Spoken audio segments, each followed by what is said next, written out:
Dahil Biyernes, magluto tayo ng munggo. Masustansyang munggo. Maraming gulay. Ayan, sinahugan ko yan ng baboy tsaka yung paalag manok.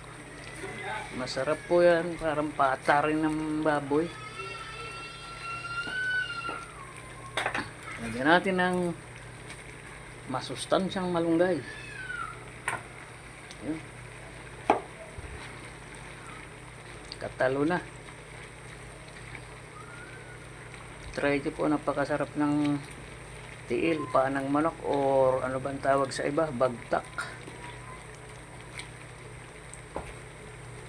Favorite ko yan.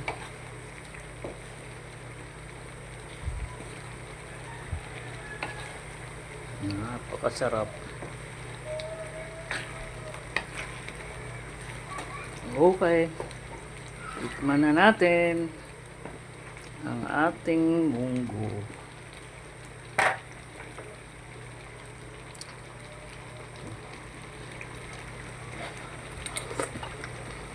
Ang sarap.